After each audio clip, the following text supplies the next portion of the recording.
What if madness could be contagious? I mean, really contagious. Today, we're diving into something called Folie à Deux, a super rare and totally fascinating psychological phenomenon where a delusion can literally leap from one person's mind into another's. So that brings us to the big question. How on earth could two people share the exact same specific delusion?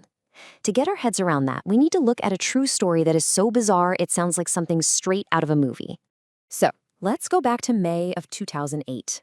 Traffic cameras on a busy motorway in the UK captured something that was just unbelievable.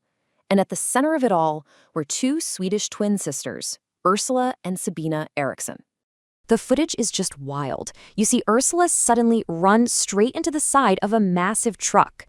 And just as police and other drivers are rushing to help her, her identical twin Sabina does the exact same thing. She bolts head-on into a car.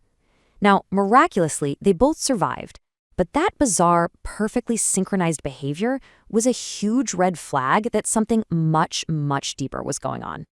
This statement from Sabina is just chilling. And the whole incident, it turns out, was a textbook example of a very rare psychiatric syndrome that has a pretty fitting French name. So what do we actually call this? Let's get into the clinical definition of this bizarre phenomenon. It's called folie à deux, and yeah, that literally just translates from French to madness of two. At its core, it's exactly what it sounds like.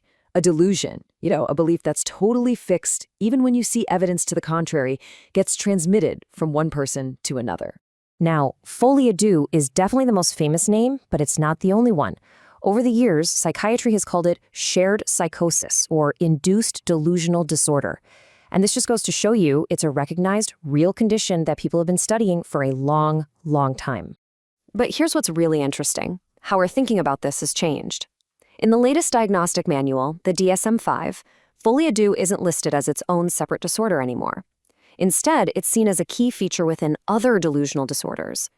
This shift really highlights that the important thing to look at is the transmission of the belief, not treating it like some standalone disease. So that begs the question, right?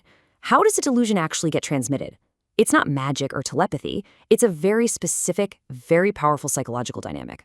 It all boils down to this intense relationship between two people. First, you've got the primary, or the inducer. This is the person who actually has a psychotic episode and comes up with the delusion, and they're almost always the more dominant person in the pair. Then you have the secondary, who buys into that belief. And here's the key part. The secondary person usually isn't psychotic themselves.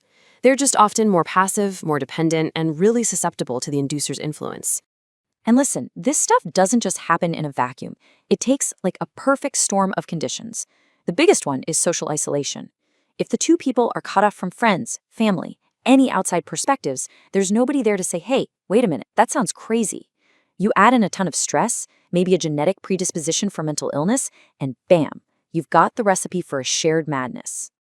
Okay, so if this whole thing is built on influence and isolation, how in the world do you break that bond? Well, as it turns out, the treatment is actually pretty logical. The very first and most important step is separation. You have to get the secondary person away from the primary's influence. And in a surprising number of cases, that's it. The delusion just fades away on its own. If it doesn't, that's when you bring in therapy and maybe some short-term medication to help them get back on solid ground. So while this syndrome is clinically pretty rare, it has absolutely captured our imagination. You see its fingerprints all over some of the most infamous true crime cases, and of course, in popular culture. One of the most horrifying modern examples has to be the Slender Man stabbing. The legal defense for one of the girls actually argued that this was a case of folie à deux, where a shared delusion about a creepy internet monster led to a truly horrific act of violence in the real world. And if you look back, history is filled with these chilling stories. You have cases like the Silent Twins, who created this entire inner world that no one else could access, or the Parker Home murder case, where two teenage girls' intense fantasy life ended in a real-life homicide. All of these have been examined through the lens of folie à deux. So it's really no surprise that this concept is a goldmine for fiction. It was the title of a classic X-Files episode, and of course, it's right there in the title of the huge upcoming movie Joker Folie à Deux, which is clearly setting us up to watch a shared madness unfold between the Joker and Harley Quinn. And all of this leaves us with a final, kind of mind-bending question. If a delusion is something that's, by definition, out of step with reality, what happens when two people share it? Or three? Or an entire group? At what point does a madness for two cross the line and become a subculture, or even just a belief? It's a fascinating question about the very nature of reality itself.